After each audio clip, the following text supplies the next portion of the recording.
Hi, ഞാനിവിടെ കെനിയിലാണ്. ഇന്ന് രാവിലെ ഒരു ബിസിനസ്സുകാരോടൊരു കാര്യം സംസാരിക്കാൻ ആഗ്രഹിക്കുന്നു. നമ്മുടെ ബിസിനസ്സിലെ ഗ്രോത്തിൻ്റെ അടിസ്ഥാനം നമ്മുടെ ഹാർഡ് വർക്കും നമ്മുടെ എഫേർട്ടും ഒക്കെ ആണെന്നാണ് ബിസിനസ് കോച്ചുമാർ നമ്മെ പഠിപ്പിക്കുന്നത്.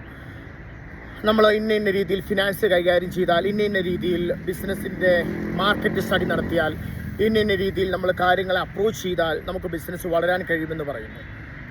അങ്ങനെയാണെങ്കിൽ 100% ആളുകളും അത് വിജയിക്കേണ്ടതാണ്. അതൊരു ലോ ആണെങ്കിൽ. ലോയുടെ പ്രത്യേകത, ലോ ഒരിക്കൽ ഫെയിൽ ആകത്തില്ല. 100 times ആപ്ലിക്കേഷൻ അപ്ലൈ ചെയ്താലും ലോ വിജയിക്കും. ഇപ്പം ബിൽഡിങ്ങിൻ്റെ മണ്ടയിൽ താഴോട്ട് ചാടിയാൽ താഴോട്ട് പോരുന്നുള്ളൊരു ലോയാണ്. ആ ലോ എവിടെ നിൽക്കുന്നതുകൊണ്ട് ആര് ചാടിയാലും താഴോട്ട് പോകും. The same way hard work ചെയ്താൽ, പ്ലാൻ ചെയ്താൽ ബിസിനസ്സിൽ വിജയിക്കുമെന്നുള്ളൊരു തത്വമാണെങ്കിൽ അങ്ങനെ ചെയ്യുന്ന എല്ലാ മനുഷ്യരും വിജയിക്കണം. പക്ഷെ നമ്മളങ്ങനെ വിജയിക്കുന്ന കാണുന്നില്ല. നമ്മൾ എന്ത് ഹാർഡ് വർക്ക് ചെയ്താലും, നമ്മൾ എത്ര പ്ലാൻ ചെയ്താലും, നമ്മൾ എത്ര സിസ്റ്റം ബിൽഡ് ചെയ്താലും ഇതിൻ്റെ അപ്പുറത്തൊരു ചില ഫാക്ടേഴ്സ് ഉണ്ട്. ആ ഫാക്ടേഴ്സിനെ ഡിസൈഡ് ചെയ്യുന്നത് കിങ്ഡമാണ്.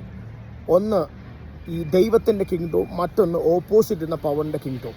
ഈ രണ്ട് കിങ്ഡത്തിനും അതിൻ്റേതായ പ്രിൻസിപ്പിൾസ് ഉണ്ട്. ആ പ്രിൻസിപ്പിൾസിൽ ഒരാൾ മൂവ് ആകുമ്പോഴാണ് അവൻ്റെ ജീവിതത്തിൽ വാസ്തവത്തിൽ ആ ബ്ലെസ്സിങ്സ് ഉണ്ടാകുന്നത്. അപ്പോൾ ആൾക്കാർ ചോദിക്കും, അങ്ങനെയാണെങ്കിൽ നിരീശ്വരവാദികൾ മറ്റേ കിങ്ഡമാണ്. ദൈവത്തിൻ്റെ ഓപ്പോസിറ്റ് നിൽക്കുന്ന എല്ലാ കിങ്ഡവും ഓപ്പോസിറ്റ് കിങ്ഡത്തിലാണ്. അത് ഏതെങ്കിലും മതത്തിൽ വിശ്വസിച്ചാലും വിശ്വസിച്ചില്ലെങ്കിലും you are in the kingdom. അപ്പോൾ ഞാൻ നിങ്ങളോട് പറയുന്നത്, നിങ്ങളുടെ എഫേർട്ടിലും നിങ്ങളുടെ പരിശ്രമത്തിലും നിങ്ങൾക്ക് ബിസിനസ് വളർത്താൻ കഴിയുകയില്ല എന്ന് നിങ്ങൾ മനസ്സിലാക്കണം. അതിന് നിങ്ങൾക്കൊരു കിങ്ഡത്തിൻ്റെ സഹായം കൂടിയേ തീരൂ.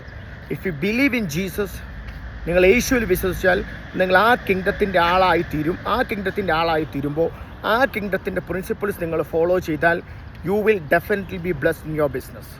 അപ്പോൾ നിങ്ങൾ ആ കിങ്ഡത്തിലെത്തുക, ആ കിങ്ഡത്തിൻ്റെ മർമ്മങ്ങൾ മനസ്സിലാക്കുക, അതിനനുസരിച്ച് ബിസിനസ് ചെയ്യുക. God bless you.